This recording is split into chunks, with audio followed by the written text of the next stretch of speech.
మీకు ఉదాహరణకి చూసుకుంటే 'సీతమ్మ వాకిట్లో సిరిమల్లె చెట్టు' సినిమా ఆడియో ఫంక్షన్‌లో కూడా అప్పుడు చెప్పడం జరిగింది. 4 పాటలు రాశాను ఆ సినిమాలో. ఒక పక్క వెంకటేష్ గారు, మహేష్ బాబు గారు అప్పట్లో ఆ కాలానికి మొదటి మల్టీ స్టారర్ చిత్రం. బహుళ తారాగణ చిత్రం.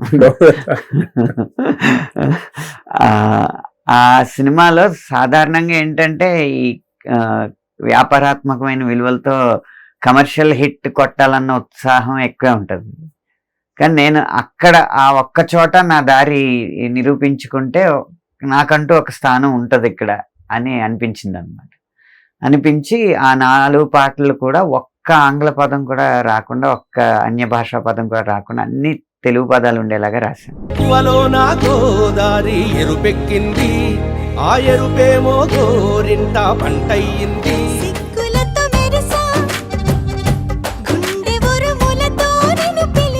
తొలకరి పులకలు మొదలైతే నా మనసుకి చిగురులు తొడిగాయే.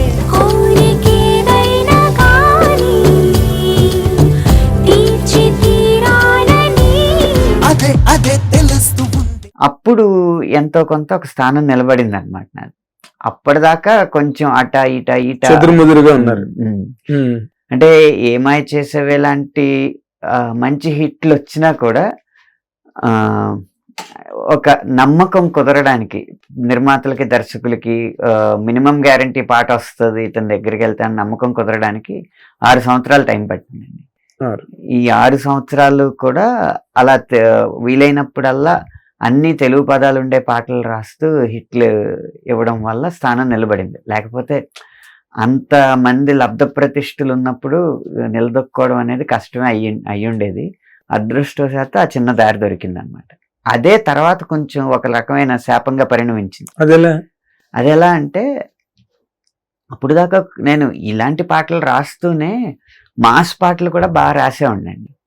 లైక్ మీకు యమదొంగ, స్టాలిన్, పరుగు ఇలాంటి సినిమాలు చూస్తే మంచి మాస్ నెంబర్ హిట్స్ ఉన్నాయి. రబ్బర్ గాజులు లాంటి హిట్లు కానీ, యంగియమ్మ, పరారే పరారే, మనకన్నా పొడిచే మనగాడే లేడము, లేకపోతే బృందావనంలో చూస్తే చిన్నదో వైపు పెద్దదో వైపు, వరుస మాస్ హిట్లు కూడా ఉన్నాయి. నా ఆలోచన ఏంటంటే మాస్ పాటలు రాయగలిగే వారి సంఖ్య ఎక్కువ ఉంటుంది కాబట్టి ఈ క్లాస్ పాటల్లో తెలుగు పదాలను ఎక్కువ జోడిస్తూ పాటలు రాస్తే నాకు ప్రత్యేకత ఉందని అనుకున్నాను. కానీ ఇది ప్రత్యేకత అయిపోయి మాస్ పాటలకు నా దగ్గరకు రారు అని నేను ఊహించలేదు ఇప్పుడు.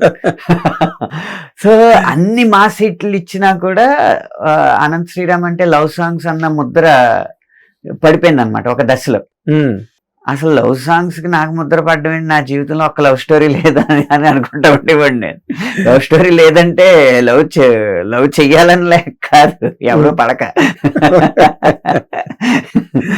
కాలేజీలో కానీ ఎక్కడ ఎవరో పడలేదు. అంటే మీరు ఎంతసేపు పాటలు వెనకథలు పడుతుంటే పడదామని చూసానండి. అసలు ఎవరు వెనకాల పడదామన్నా ఎవరో ఒకళ్ళు పాడేస్తా ఉండేవారు. No vacancies. నాకు లవ్ సాంగ్స్ ముద్ర పడ్డం ఏంటని చెప్పి మళ్ళీ 2020 నుంచి చాలా ఇంచుమించు ఒక 40-50 దాకా లవ్ సాంగ్స్ ని తిరస్కరించి సర్కారు వారి పాట, అఖండ లాంటి సినిమాల్లో మళ్ళీ మమం మహేష, యా జై బాలయ్య లాంటి, తర్వాత దిగు దిగు నాగా ఇలాంటి పాటలన్నీ మళ్ళీ మాస్ పాటల ద్వారా మళ్ళీ ముందుకొచ్చి ఇప్పుడు నా కెరీర్ ఇంకా అలా అటు ఇటు పోకుండా అలా నిలబడి స్ట్రైట్ గా వెళ్తుంది అనమాట. స్థిరంగా నిలబడింది.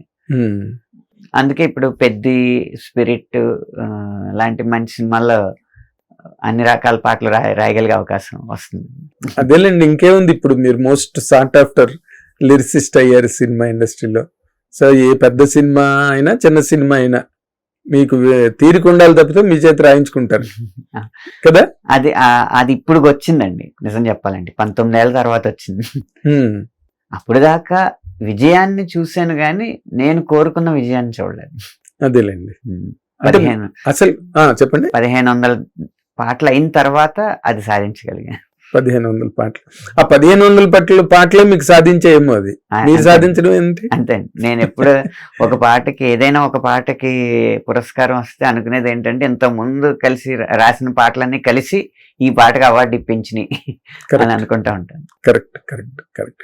అంటే ఇప్పుడు మనకి పూర్వం ఒక్కొక్క సాంగ్ ఒక్కొక్క రాయడానికి, అంటే ప్రేమ పాటలు అంటే నారాయణ రెడ్డి గారు, విప్లవ గీతాలు అయితే శ్రీశ్రీ గారు, వీణ పాటలు అయితే దాశరథి గారు, కామెడీ పాటలు అయితే ఆరుద్ర గారు, ఇలాంటి ఇదేదో ఒక జానపద శైలి అయితే కొసరాజు గారు, ప్రకృతి మీద పాటలు అయితే దేవులపల్లి గారు, ఇలాంటివేవో ఒక బైఫ్రికేషన్ ఉండేది. ఇప్పుడు ఆ బైఫ్రికేషన్ అన్నది ఎక్కడ అసలు పూర్తిగా మృగ్యం అయిపోయింది. అది వేటూరు గారు వచ్చిన తర్వాత జరిగిన మార్పు అండి అది. వేటూరు గారిది పరిధి తెలుసు కదా మీకు. అవును. వంగ తోట మలుపు కాడ అనగలరు, ఓంకారనాదాను సంధానము అనగలరు కదా. అవును. ఆ పరిధి వల్ల సింగిల్ కార్డ్ సంస్కృతి బాగా బలపడింది. ఆ తర్వాత సీతారాం శాస్త్రి గారు వచ్చే పాటలు అనేవి ఏదో ఆట విడుపు కాకుండా సినిమాకి వెన్నుపాములు వెన్నుపూసల్లాగా, ముఖ్యమైన వెన్నుపూసల్లాగా, ఏదో L1 L2 అంటారు చూడండి, అలా వచ్చి కూర్చోవాలి అని ఒక నియమం పెట్టుకుని సినిమాని పట్టుంచే పాటలు రాయడం ఎప్పుడైతే మొదలు పెట్టారో దర్శకులకి అప్పటి నుంచి ఆసక్తి మొదలైంది.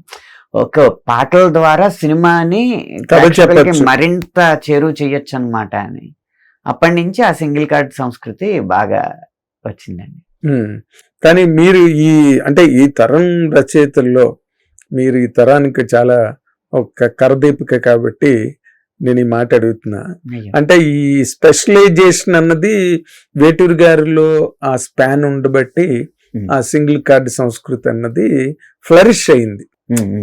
పిలుస్తోంది ఇంద్రవల్లి అలాంటి పాటలు కూడా రాశారు ఆయన. ఈ దుర్యోధన దుశ్శాసన దుర్వినీత లోకంలో అలాంటి పాటలు ఆరేసుకోబోయి పారేసుకోయి. అలాగే పీపుల్స్ ఎన్కౌంటర్ అన్న సినిమాలో అచ్చు ప్రజా కవులు రాసినట్టే ఉంటది. ఆయన రాసిన ఓ పోలీస్ అన్నా బానీస్ అన్నా అని పాట ఉంటది కదా. అవును. ఆయనకి చిక్కని పరిధి లేదు. ఆ స్పాన్ లోకి రచయితలు వెళ్ళలేకపోవడానికి ప్రధానమైన కారణంగా మీరు ఏమనుకుంటున్నారండి? అంటే దర్శకులు మీరు నా సమాధానం మీరు చెప్పేశారు. ఇప్పుడు దర్శకులకున్న పరిమితిని బట్టి, పరిధిని బట్టి రచయిత నుంచి వచ్చిన అవుట్పుట్ ని వాళ్ళు రిసీవ్ చేసుకోగలరు. ఇప్పుడు విశ్వనాథ్ గారు ఉన్నారు, శారద వీణ రాగ చంద్రిక పులకిత శారద రాత్రము అని ఆయన వేటూరు గారు రాస్తే, ఆయనకి శారద వీణ అక్కడ సరస్వతీ దేవి వీణ అనే చందమామ నుంచి వచ్చిన రాగ చంద్రికలు, రాగాలు అనే వెన్నెలలతో ప్రకాశించిన శారద రాత్రము, శరతృతువులో రాత్రి అని విశ్వనాథ్ గారు కూడా అర్థం చేసుకోగలిగారు. కాబట్టి ఆ పరిధి ఇంకా ఎక్కువ సాగి నేల నుంచి అంతరిక్షం వరకు ఆ పరిధిని విస్తరించి మనకు అందించారు. ఇప్పుడు అది అర్థం చేసుకోలేని దర్శకులు పెరిగే కొద్ది పెరిగే నాకే అర్థం అవ్వట్లేదు, జనాలకి ఏం అర్థం అవుద్ది అన్న డైలాగ్ మొదలవుతుంది అనమాట. నువ్వు ఏ శాతం జనంలో ఉన్నావు నాకు తెలియదు, జనాలకే ఎక్కువ అర్థం అవుతుంది నీకన్నా. ఆత్రేయర్ జోక్ ఉంది ఇది. డైరెక్టర్ వచ్చి ఏంటో ఆత్రేయలు రాసావు, నాకే అర్థం కావట్లేదు, జనాలకి ఏం అర్థం అంటే జనాల్ని అంత ఎదవలు కారలేదు అన్నట్టు. అదే నీకే అర్థం కాదు అన్నట్టు. కాబట్టి ఎప్పుడైతే దర్శకుల పరిధి తగ్గిందో రచయితలు ఆలోచించే పరిధి కూడా తగ్గిపోద్ది. అంటే అమరకోశాల వెంట, శబ్దార్థ చంద్రికల వెంట, శబ్దార్థ రత్నాకరాల వెంట పరిగెట్టి తవ్వి వెలికి తీసి ఇలాంటి పదం వేయాలి. హిట్ టీవీ యాప్, ఇందులో short news, live news, entertainment shows, movies, digital magazines తో పాటు మీ జిల్లా వార్తలను కూడా ఫ్రీగా చూడొచ్చు.